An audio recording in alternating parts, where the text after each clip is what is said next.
হাতীমাৰী lifeline হাস্পাতালত হৈছে কি ৰোগীক ভুল চিকিৎসা কৰে নেকি লাইফলাইন হাস্পাতালে দুখীয়া দৰিদ্ৰ সহায়ৰ বাবে দক্ষিণ হালমাৰা মানকাছাৰ জিলাৰ সদৰ হাতীমাৰীত নিৰ্মাণ কৰা এইখন লাইফলাইন হাস্পাতালৰ জৰিয়তে প্ৰতিদিনে শ শ ৰোগী জিলাখনৰ ভিতৰত অতিকৈ কম খৰচত চিকিৎসা সেৱা লাভ কৰি আহিছে হাস্পাতালখন নিৰ্মাণৰ পূৰ্বে জিলাখনৰ হাজাৰ হাজাৰ ৰোগী সামান্য অপাৰেচনৰ বাবেও গোৱালপাৰা গুৱাহাটীৰ লগতে দেশৰ বিভিন্ন ৰাজ্যলৈ যাবলগীয়া হৈছিল কিন্তু এই হাস্পাতালখন নিৰ্মাণৰ পাছত ৰোগীয়ে জিলাখনৰ ভিতৰতে কম খৰচত প্ৰায়বোৰ ৰোগ নিৰাময়ৰ সুবিধা লাভ কৰিছে যোৱা কিছুদিন পূৰ্বে এইগৰাকী যুৱকৰ পত্নী পেটৰ বিষ লৈ হাস্পাতালখনত উপস্থিত হোৱাত বিশেষজ্ঞ চিকিৎসকে পৰীক্ষা নিৰীক্ষা কৰি পেটত 3.5 mm পাথৰ থকা বুলি ধৰা পেলায় চিকিৎসকৰ মতে 3.5 mm পাথৰ একেবাৰে সামান্য কথা যেটো ঔষধ খালেও সহজতে 1-2 ঘণ্টাৰ ভিতৰত সমাধান হৈ যাব পাৰে ফলত ৰোগীজনীক চিকিৎসকে ঔষধ প্ৰদান কৰিলে ঔষধ খোৱা ৰোগীজনী 2-3 দিন পাছত গোৱালপাৰালৈ গৈ পুনৰ আন এখন ব্যক্তিগত খণ্ডৰ হাস্পাতালত পৰীক্ষা নিৰীক্ষা চলায়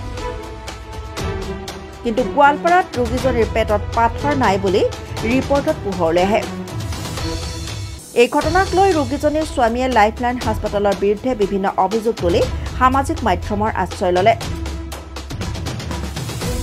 প্ৰত্যুত্তৰত লাইফলাইন হাস্পাতালৰ পৰা এক সংবাদমেল পাতি বিষয়টো স্পষ্ট কৰে মাতিলো মানে আমাৰ ইয়াতে পেশেন্ট এজন আহিছিল পেশেন্ট আহাৰ পিছত আমাৰ ডক্টৰ শিৰিষা এই কি কয় ডক্টৰ সুধা পৰিকৰক দেখাইছে মানে তেখেতে পেটৰ বিষ লৈ আহিছে তো পেটৰ বিষৰ কাৰণে বাইদেউজনীয়ে তেখেতক এডভাইচ কৰিলে যে আপুনি সোনোগ্ৰাফি কৰিব লাগিব সোনোগ্ৰাফি দিয়াৰ পিছত আমাৰ ৰেডিঅলজি বাইদেউজনীয়ে আকৌ সোনোগ্ৰাফি কৰিলে কৰি ৰিপৰ্টত ওলালে 3.5 mm এটা হেৰি পাথৰ সৰু পাথৰ এটা পাথৰটো ওলোৱাৰ পিছত আকৌ আমাৰ যিজন বাইদেউ এডভাইচ কৰিলে এই কি কয় আপোনাৰ সুধা পৰিকৰ তেখেতে মেডিচিন দিলে মই মেডিচিনটো চালোঁ যে তিনিটা মেডিচিন দিছে তো মেডিচিন দিয়াৰ পিছত তেখেতে হয়তো পেইনটো আছিলেই পেইনটো থকাৰ পিছত মেডিচিন খোৱাৰ পিছত হয়তো পাথৰটো ওলাই গ'ল তেখেত আকৌ দুদিন পিছত বা কেইদিনমান পিছত গোৱালপাৰাত গৈছে নাজানো গোৱালপাৰাত গৈ তেখেতে হয়তো সোনোগ্ৰাফি কৰিছে তাততো নৰ্মেল ওলাইছে এতিয়া তেখেতে আমাৰ বিৰুদ্ধে এটা অভিযোগ দিলে যে মানে নৰ্মেল আছিলে কিন্তু মানে তেখেতে পাথৰ দিয়া বুলি কৈছে কিন্তু কথাটো এনেকুৱা হৈছে মই ডক্টৰজনীক সুধিলোঁ আমাৰ ৰেডিঅলজিজনীক সুধিলোঁ বেলেগ ডক্টৰকো সুধিলোঁ যে ছাৰ এনেকুৱা এনেকুৱা কথা আমাৰ চাৰ্জন ছাৰকো সুধিলোঁ যে এনেকুৱা এনেকুৱা কথা কি হয় কথাটো এনেকুৱা 3.5 mm পাথৰ এটা আছিলে তেখেতে আকৌ বেলেগ কথা কৈ আছে কৈছে যে এইটো মানে উইদিন এন আৱাৰ 1 ঘণ্টাৰ ভিতৰত ওলাই যাব পাৰে মেডিচিন খোৱাৰ পিছত তো আৰু যেতিয়া মেডিচিনটো খাব তেতিয়াতো পেইন হ'বই বস্তুটো ওলোৱাৰ সময়ত পেইন হ'ব তো পেইনটো হোৱাটো স্বাভাৱিক কথা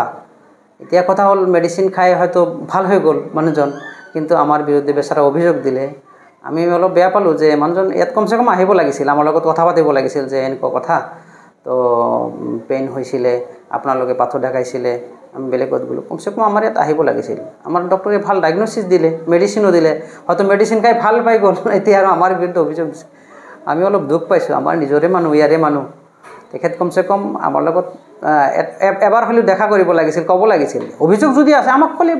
আমিতো ইয়াৰে মানুহ আমিতো তেখেতৰ লগত হাই কাজিয়াও নকৰোঁ আমিতো বিজনেছ কৰিবলৈ আহি আৰু হাই কাজিয়া কৰাৰ বস্তুও নহয় তো অলপ বেয়াই পাইছোঁ মানে আমি কষ্টও পালোঁ যিয়ে নহওক তেখেতক আমি আহ্বান জনাম যে আপুনি হয়তো কোনোবাই আপোনাক উচতনি দিছে আপোনাক হয়তো মিছগাইড কৰিছে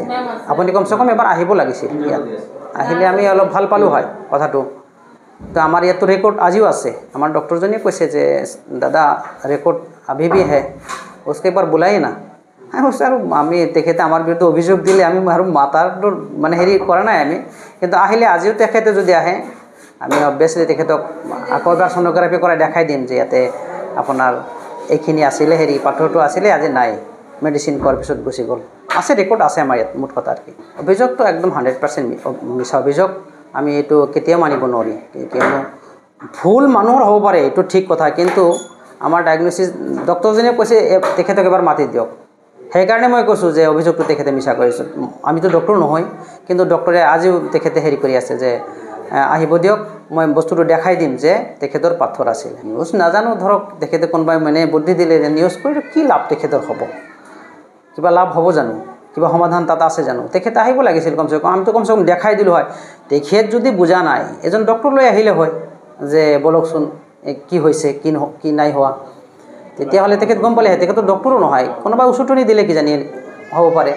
আমাৰতো লাইফলাইন হস্পিটেল হাটশিঙিমাৰী হয় ইয়াতে আহিছিলে পেচেণ্টজনী আৰু কি তাৰপিছত ধৰক আৰু আমাৰ ইয়াত ধৰক নতুনকৈ হেৰি আৰু এটা কথা আপোনালোকক জনাবলৈ পাই সুখী যে আমাৰ ইয়াতে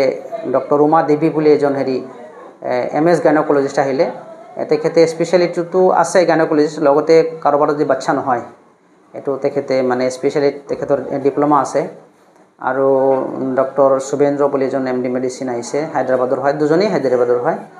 তো তেখেত বহুত ছিনিয়ৰ ডক্টৰ হয় আমি আমাৰ জিলাবাসীলৈ আহ্বান জনাম যে আপোনালোকে বিনা দ্বিধাই আমাৰ হস্পিটেল লৈ আহক আমি ভাল সেৱা দিয়াৰ কাৰণে চেষ্টা কৰিম এজন ছিনিয়ৰ MD মেডিচিন আহিছে আপোনালোকক যত পৰিণাস্তি চেষ্টা কৰিম যে আপোনালোক ভাল সেৱা দিয়াৰ কাৰণে ডক্টৰজনেও কৈছে যে আপুনি এবাৰ মিডিয়াৰ যোগে মাতি দিয়ক মানুহখিনিক আহক মানে তেখেতে আৰু আপোনাৰ পেইনৰ হেৰি আছে আমাৰ ডক্টৰ আছে পেইন মেনেজমেণ্ট আৰু ক্ৰিটিকেল কেয়াৰৰ কাৰণেও ডক্টৰ আছে আমাৰ ইয়াত ডক্টৰ হৰেণ বৰদলৈ আছে চাৰ্জন